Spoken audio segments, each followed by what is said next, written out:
to the Rabbanim. General, I know the hour's late.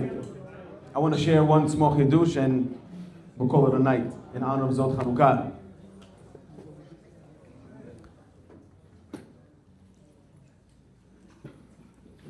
I want to share something that I saw earlier today in the name of the Ben Ish Chai. The Ben Ish Chai has a phenomenal chidush, but before he shares it, he gives a small introduction.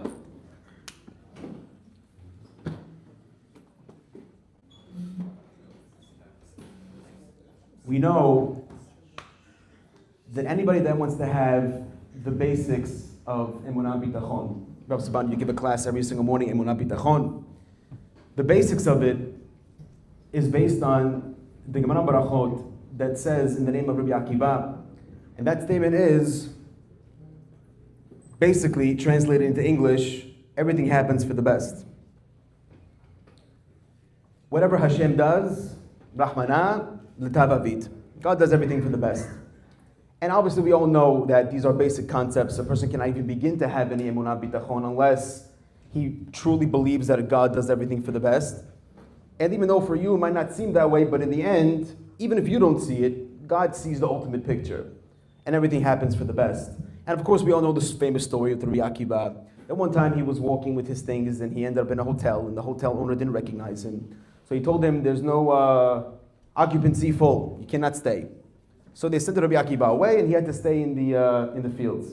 And he had 3 items with him. What do you have, gentlemen? He had a light, he had a rooster, and he had a donkey. So what happens? Later that night as he's sleeping, all of a sudden a wind came and it blew out his candle. And then a shunra. What's a shunra? Shunra is a cat. A cat came and ate his rooster. And then ata hamra, and then a hamor came, not a hamor, but a wolf came, or a lion came, and ate his hamor, hamra. Chad gadya, chad gadya. And then he says, so Rabbi Akiva said, of course, whatever happens for the best, happens for the best. And we know the story, the conclusion of the story was that all of a sudden in the middle of the night, came a bunch of band of robbers and pirates, and they came and they pirated the entire town. They killed everybody in the hotel. And Rabbi Akiva said, wow, unbelievable. Everything that God does is for the best. Because if they would have seen my light, my candle, they would have seen me. If my rooster would have made sounds, they would have found me. And if my donkey would have brayed or made the sound that it makes, again, they would have found me. So everything that God does for the best. Based on this, Ben Ish Chai says, and this piece, by the way, if you want to see it, it's in the Ben Ish Chai, Parshat Vayetze. He says with Yaakov Avinu, he says Yaakov was an unbelievable ma'amin. Obviously, everything Yaakov Avinu did, he did with a tremendous amount of bitachon in God. He really truly believed that everything that God does is bemet for the best. However, he says it's something funny, that as Yaakov Avinu is running away from his father-in-law's house, he takes his kids, he takes his wife, and he's traveling in the middle of the night. You have Laban chasing him from behind, you have Esau waiting for him on the other side, and he crosses a river. They call it in the Torah what's called Ma'avar Yabok, which is the Yabok crossing. Ma'avar, the Yabok crossing. And then says the Ben Ish Chai, well, I don't understand. The Torah is not superfluous in anything. It doesn't give us the name of everywhere the Avot visited.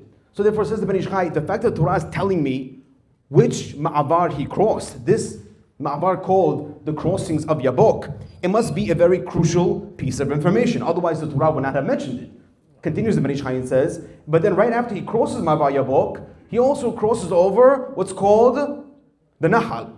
The Nahal is a stream. So says the Ben Ish Chai, well, a minute ago you just told me that it was a Ma'avar, which is a crossing, and then all of a sudden it became a Nahal, which is a stream. Says the Ben Ish Chai, which one is it? Is it a Ma'avar or is it a Nahal? Says the Ben Ish Chai, a concept which we talk about all the time. And pay attention just for 1 second, because I know sometimes when I hear these things, I begin to tune out. But the truth is, it's very important. Obviously, the Ben Ish Chai says, and he loves being doresh on these things, but we know that in life, there's what's called Midat Hadin and Midat HaRahamim. What are these things? They are the judgment of God or God's mercy.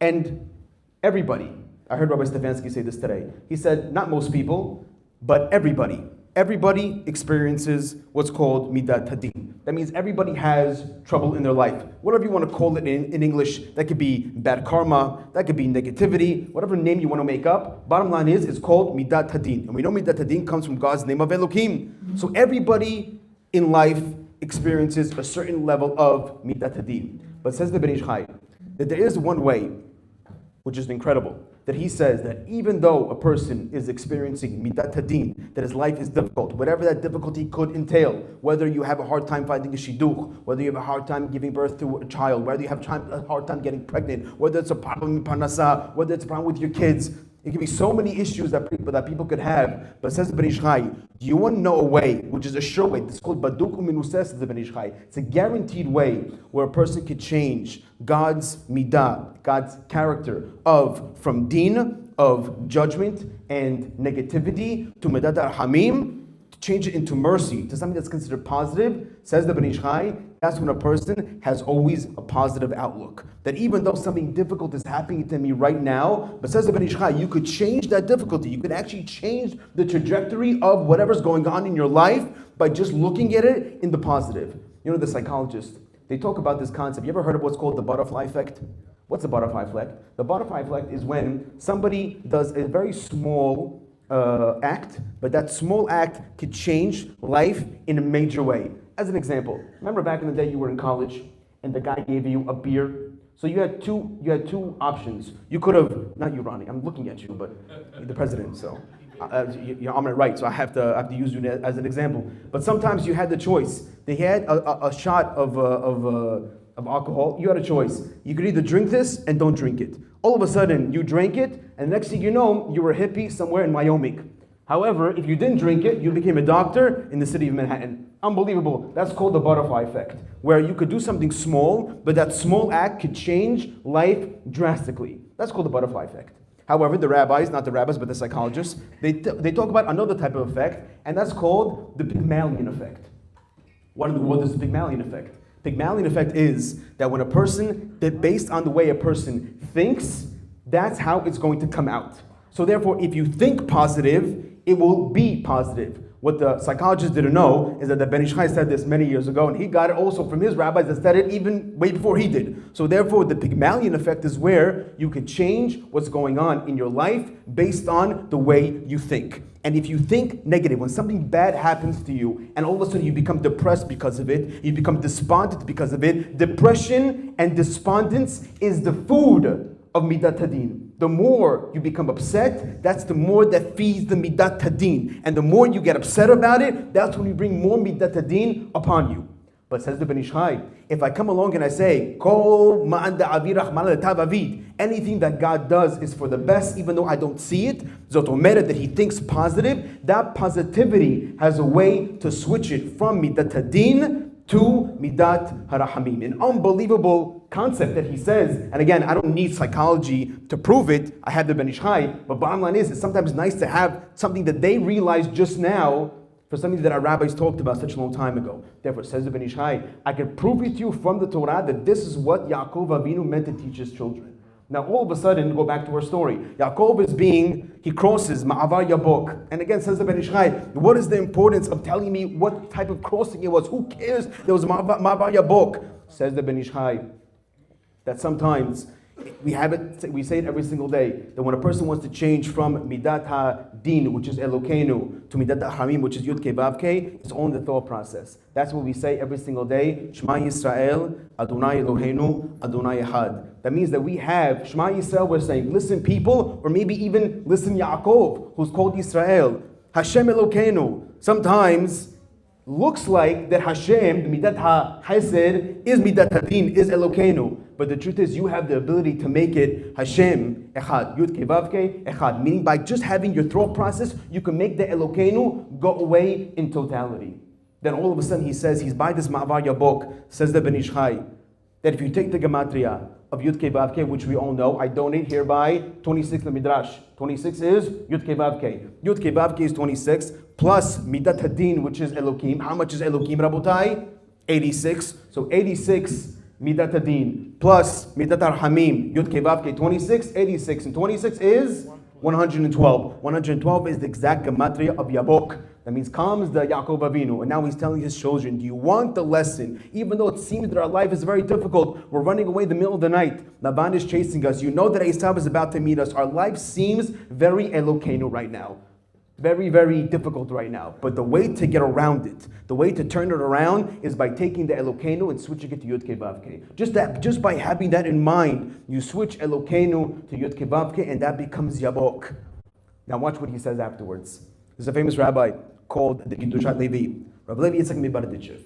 He comes along and he says, unbelievable. He says that Parashat Vayetzeh, if you take the word, first word Vayetzeh is Vav, Yud, Tzadi, Aleph. He says actually an acronym. An acronym is Yoshe Tevot. For the Vav is Vayar, the Yud is Yaakov, the Tzadik is he says the way he puts it, I have it written down just so I don't make a mistake. He says over here, it says, write it down. He says, unbelievable. He says, Tzurat Aleph. Vayar Yaakov, Tzurat Aleph. Vayetzeh, Vayar Yaakov, Tzurat Aleph. What does that mean that Yaakov saw the shape of Aleph in his mind? What does that mean he saw Aleph? Well, we know that the way that you write Aleph in Hebrew, not the script way, but the regular way you write Aleph, which the little chupchik on top, the slit in the middle, and then the little chupchik on the bottom. The way the rabbis call it is, it's basically saying Yud Kei Vav Kei in another way. Because you have the two Yuds on the bottom, that's 20, and then the Vav across, that's 6. So therefore it's 26 altogether. So what does it mean? Vayar Yaakov Tzurat Aleph, that he always saw Aleph, mean to say he always saw the Aleph in front of him. He always saw the gematria of 26. He always saw Yud Kei Vav Kei in front of him. That means that he always had this positive outlook, that even though my life right now seems to be very difficult, but as long as I continue seeing the Aleph, then I continue having a great life. Rabbi, you mentioned before about the Yad Midot. And says the Ben Ish Chai, on the Yad Midot, like the Rabbi mentioned that today is Notzer Chesed La'alafim. So he says, what does that mean? It's everything begins. Yeah, it begins. Hazaku Baruch. So all of a sudden, unbelievable. Ya'anenu b'yom korenu. He comes along and he says that Notzer Chesed La'alafim means that God, He brings Chesed to Alafim. Alafim could literally mean thousands to thousands of generations. The way Ben Ish Chai explains is, there's many sections in Judaism. You have Tzaddikim, you have Hasidim, you have Ashkenazim, you have Sfaradim, but you also have the section of Judaism called the Alafim. What are the Alafim? The Alafim are the people like Yaakov Avinu that are always looking towards the Aleph. Not the thousands, but they're always looking towards the Aleph. Just like Yaakov Avinu, and just like Rabbi Akiva in the story with him and his donkey and his rooster and the candle. They're always looking towards that Aleph. They're connecting to the project of the Alafim project. Therefore, he says that anybody here, anybody in this room that wants to switch Midat Hadin, which everybody has, everybody's going through it, but the way to change that is by always subscribing to the project called the Alafim. That all I want to do is I want to look towards those people. I want to be just like those people that always look towards the Aleph. Vayetzeh is Vayar Yaakov Tzurat Aleph always. He always wants to see that Aleph in front of him because he always wants to see that Yud Kei Vav Kei because he knows just by picturing it in his mind, just by acting that way, just by thinking that Kol Da'avir Rachmana L'Tav Avir says the Ben Ish Chai, incredible way, Midat Hadin to Midat Rachamim. And based on this, he explains, which I just said, he comes along and he says, unbelievable. He says, go back to the story. We said, what is Yabok? Yabok is Yud Kei Vav Kei and Elokim together. But then all of a sudden it changed, and he said he also took himself where he crossed the stream, which is Nahal. Nahal can also mean Notzer Chesed La'alafim, Rosh Tevot, because he's trying to tell his children, if you want Yabok, if you want to change from Midat HaDin to Midat HaRahamim, it's all about in the Notzer Chesed La'alafim. It's all about that Nahal over there. That Nahal, that small stream, that all you do is cross it. And once you cross it, you have successfully changed God's Din to his Midat HaRahamim. And the question is, Rabutai, did his children get the message? He took all his children, he took his wives, he took everybody. He crossed Yabok. He crossed Nahal. He had these concepts in mind, but did his children get it? Says the Ben Ish Chai from this week's parasha, in Vayigash. What happens? Yaakov Avinu, he's finally told that Yosef is alive. And if I was Yaakov, I would have said to myself, Yosef, He's probably alive, that's great. But how much did he have to go through? He's probably a miserable, homeless bum from all the midat hadin that he had to endure, sold by his brothers, in the house of Potiphar, in jail for 12 years. That's a lot of midat hadin. Misken, my son, what is he going through? What is this poor kid going through? And his son sends him a message. Dad, just like I left from your house, that's the same exact way that I end up coming back. How do we know that? Because the Midrash says that he sent him, or the Torah says he sent him agalim, and agalot. And he knew from the agalot that he must have been learning the sugya of egla erufa. Whatever that means, it's the sugya about a cow that you had to break its neck. It's unimportant what it is. But says the Ben Ish Chai, that if you pay attention in the Torah that talks about the pasuk of egla erufa, it says the words, exactly, ve'arfu et ha'egel et egla banahal. It says that they broke the neck of the cow. Where? Dafka binahal. Again, what's nahal, Rabotai? Notes that Haysel alafim. Yosef is also giving a very subtle hint to his father. Abba, do you want to know how I survived in Egypt all these years? It's because of the lesson of nahal that you taught us. And it's no coincidence, Rabotai, that on Chanukah, on this Zot Chanukah, we mentioned this concept, we mentioned this idea, because those who know, and again, Rabbi Zaban said he took away my punchline, but when we come along and we light the candles every single night, the Maccabim also, they experience a tremendous amount of Midat Hadin. And they said to themselves, how do we switch Midat Hadin to Midat Rahamim? We have to invoke Yaakov Avinu's lesson of the Alafim, of the Noseh Chesed Alafim, of the switching of Midat Hadin to Midat Rahamim. How do we do that? When we light candles every single night, the Hadlik, Ner, Chanukah. The Hadlik, Ner, Chanukah, Rosh Tevot, Nahal. That's why by Ashkenazim they say Shel Chanukah. If you say Shel Chanukah, you break the Nahal. You can't do that. You have to say the Hadlik, Ner, Chanukah, Nahal, and have that in mind, that you hereby invoke this concept of Notzer Chesed Alafim to switch Midat Hadin to Midat Darhamim. Rabotai, I love this Pishat of the Ben Ish Chai because it's very easy to do. It's a very simple concept just to know that when everybody goes through tzachot, all he has to do is have in mind the Kol Dabir Rahmana Litav, and all of a sudden that positivity that he's projecting in his mind is able to switch the situation to something positive. You know, before I was reading a story with Rabbi Yoel Gold, Rabbi Gold said that one time he happened to be at the Kotel Ma'aravi and he was praying in Sukkot time. And they had not yet said Mashiv Geshem, but it started to rain in the Kotel, a very, very rare occurrence that happens. Right before Sukkot, he's at the Kotel and it begins to rain. So everybody runs inside the tunnel over there where they're safe from the rain. And he said, I'm looking around and I see so many Jews. I see Hasidim, I see Sfaradim, I see Ashkenazim, I see Chilonim, they're everywhere. And all of a sudden, out of nowhere, somebody begins to sing and he says, V'samachta v'chagecha. And everybody just breaks out in this unbelievable song and they're all singing. He said it was so beautiful, but at that moment he realized something. He realized that sometimes it's unnecessary to avoid the storm, but you have to learn how to dance in the rain. That even though it's so difficult sometimes in our lives, we have to say to ourselves, I don't want to wait till it's over, but I want to learn how to dance even when it's difficult. That's called having a positive outlook, a positive attitude. I'm going to end with one last story from Rabbi Klatsko. He said a beautiful story. I'm going to read you his words inside because the way he puts it is so nice. But if anybody doesn't know who Rabbi Ben Zion Klatsko is, he's a great Kiruv rabbi. He's an outreach rabbi that lives in Monsey, New York. And he does college campus Kiruv. He was here, college campus Kiruv. And this guy is unbelievable because he has, on any given Shabbat, he has about 100 people eating at his house.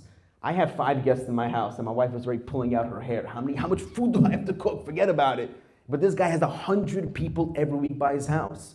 And of course, I'm sure his wife does a great job. So many chalahot, so much soup, so much kugel, so much chicken, so much borscht. Forget about it. The place is probably, you walk inside, it's like a mifal, it's like a factory full of food. And as you could imagine, a place with that much food, you also have a lot of garbage. So he says that even the town got upset at him because he had so much garbage at the end of Shabbat. On every Saturday night, every Sunday morning, you have piles and piles of garbage outside this man's house. And the people of Monsey got upset. Listen, you have to switch your regular garbage cans to the industrial size. Otherwise, you won't be able to handle how much garbage you have. Besides of having so many people by his house, Rabbi Klatsko also has a minyan in his house that he hosts. He said one day as they were praying Musaf, right after Musaf finishes, he notices a lot of people, they were gathered around the window, they were looking down. And they were looking down because there were 2 raccoons, obviously that much garbage. The raccoons, it's Thanksgiving for them. They bring their own minyan. They bring their own minyan. Every single Friday is Thanksgiving by the Klatzkos for the raccoons. And they're inside the garbage and they eat their fill, then they run away afterwards. But what happened? He goes, there was, the garbage had just been emptied out the other day. So it was very, very steep inside, but there was a couple of chicken bones that were left. So 2 raccoons jumped all the way inside the garbage and they were trying to get whatever was left over. But after that, they couldn't get back out. And they were wrestling each other, trying to jump on top of each other. And as they were looking, everybody felt bad that these 2 raccoons couldn't get out. So somebody in the house had a good idea. There's more garbage over there in the kitchen. So why don't we grab some more bags, we throw it in the garbage bins, so this way the raccoons will be able to get back up and crawl out. So they did that. They took the garbage, they threw it inside, and at first the raccoons, they were avoiding it. They weren't sure if they were trying to hit them or trying to damage them, but after a while they noticed as it was down, they were able to jump on the garbage cans and get out of the hole. Rabbi Ben-Zion Klatzko, he realized this and he said, it's time to make a lesson out of this. I'll read you the words inside. He says as follows, he writes, turning to his children and his guests, he pointed out these raccoons had no idea that we were watching them in their struggle all along. Moreover, they didn't know that we were the ones who threw the garbage on their heads in order to help them overcome their challenge. Isn't this amazing? How many times does this happen in life? Don't we often feel the same? We can feel stuck in the situation, in a deep hole with nowhere to go or to turn. And then instead of predicting the lifeline that we are offered, we complain about the trash being thrown at our heads. We think it's going to go from bad to worse. However, this is all a test. Hashem is the one in control, and He is watching us from above as we struggle to arise. He is the one throwing the bags at us until they piled high enough for us to extricate ourselves from the quagmire we have got ourselves into. The ordeal we face is in reality the climb that we need to make in order to get ourselves out of the dumpster. Once we rise to the occasion and overcome those tests, He will help us set us free. Often what seems like trash being thrown upon us is really the source of our salvation. An unbelievable story by Rabbi Klatzko, exactly what the Ben Ish Chai is saying, that with a positive outlook, by turning deen into chesed, by being ma'avar yabok, by crossing the nachal, the nosa chesed alafim, the lahalik ner Chanukah, God says just having that positive outlook, instead of avoiding the garbage, instead of complaining, why is the garbage in my head, use the garbage to get out of the can. Wishing everybody here a Chanukah Sameach.